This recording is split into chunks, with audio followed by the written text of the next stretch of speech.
और छत्तीसगढ़ में महतारी वंदन योजना का पोर्टल अब एक सप्ताह में खुलेगा, जहां आपको बता दें कि मंत्री लक्ष्मी राजवाड़े ने इसको लेकर जानकारी दी है। मुख्यमंत्री की अनुमति मिल गई है। उन्होंने कहा कि बस्तर संभाग के जिलों से इसे शुरू करेंगे और उसके बाद बाकी संभागों का पोर्टल भी जल्द ही खोला जाएगा। नए महिला हितग्राहियों के नाम भी इसमें शामिल किए जाएंगे।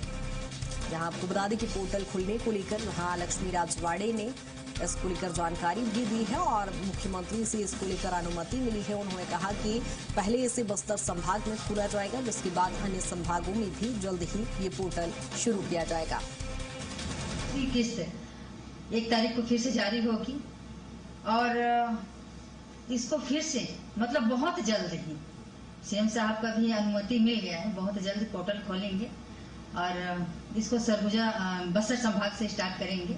बस्तर संभाग के सभी जिलों का पोर्टल खोल के पहले वहां का भरेंगे, फिर धीरे से बाकी संभागों को भरेंगे। 29वीं किस्त 1 तारीख को फिर से जारी हो। और इसी पर ज्यादा जानकारी के साथ दिलीप हमारे साथ जुड़ गए हैं। दिलीप, क्या कुछ जानकारी महतारी वंदन को लेकर पोर्टल खुलने जा रहा है? एक कितनी बड़ी सौगात के तौर पर लाभार्थियों के लिहाज से कितना महत्वपूर्ण इसे माना जाए? जी बिल्कुल कृतिका, बता दें कि प्रदेश में महतारी वंदन योजना के माध्यम से प्रदेश की लगभग 68,48,000 से अधिक महिलाओं को इसका लाभ मिल रहा है, जिन्हें प्रति माह 1,000 रुपये की राशि उन्हें दी जाती है। डायरेक्ट ट्रांसफर बेनिफिट के माध्यम से, डीबीटी के माध्यम से उनके खातों पर 1,000 रुपये की राशि दी जाती है।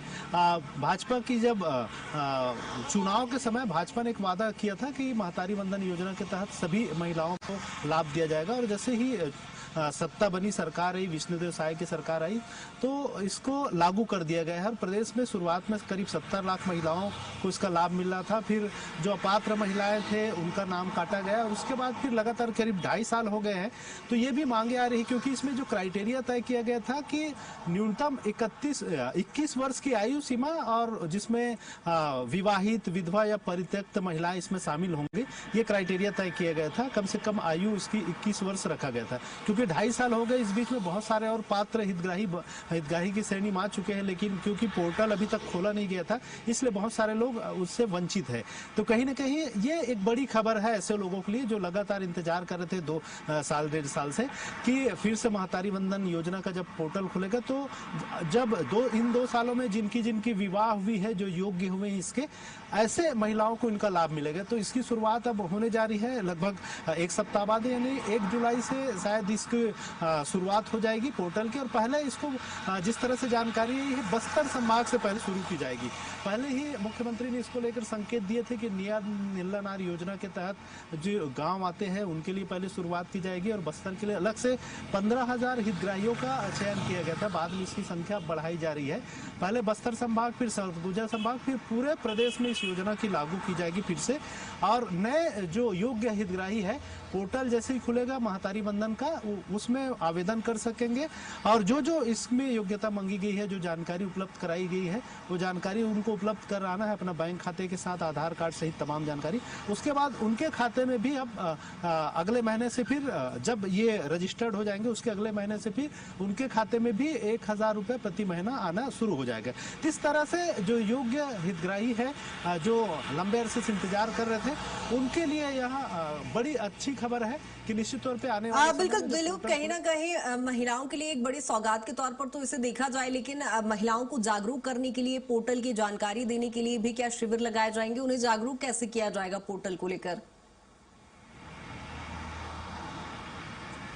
हाँ जी बिल्कुल, अलग अलग माध्यमों से, न्यूज़ पेपर्स है, प्रिंट मीडिया है, इलेक्ट्रॉनिक मीडिया है, और साथ ही साथ क्योंकि सभी गांवों में आंगनबाड़ी है, जिनके माध्यम से आंगनबाड़ी की जो सहायिका है और आंगनबाड़ी की जो शिक्षिका है, इनके माध्यम से भी, और स्वास्थ्य शिक्षिकाएं हैं, इनके माध्यम से भी तमाम जो सरकारी योजनाएं लोगों तक पहुंचाई जाती है। तो निश्चित तौर पर उनकी एक बड़ी भूमिका रहेंगी। वे पिछले बार भी रजिस्ट्रेशन कराने में उनकी बड़ी भूमिका रही है, शुरुआत में जब ये योजना की शुरुआत हुई थी। अब जब फिर से पोर्टल शुरू हो रहा है तो उनकी भी भूमिका रहेगी और उनके माध्यम से रजिस्ट्रेशन कराए जाएंगे। और जो स्थानीय पोस्ट ऑफिस है, स्थानीय बैंक है, जिनके जनधन खाते हैं, उन सभी को इसका लाभ मिलेगा। और जिनके खाते नहीं है वो अपना खाते खुलवा लेंगे और रजिस्ट्रेशन कराने के बाद अपना खाता नंबर देंगे, जिसके आधार पर उन्हें लाभ मिलेगा। तो निश्चित तौर पर इसके जन जागरूकता के लिए में बड़ी भूमिका आंगनबाड़ी केंद्र की जो शिक्षिकाएं हैं, सहायिकाएं हैं, इनकी रहेंगी। बिल्कुल बिल्कुल, ठीक है दिलीप, बहुत शुक्रिया तमाम जानकारी के लिए।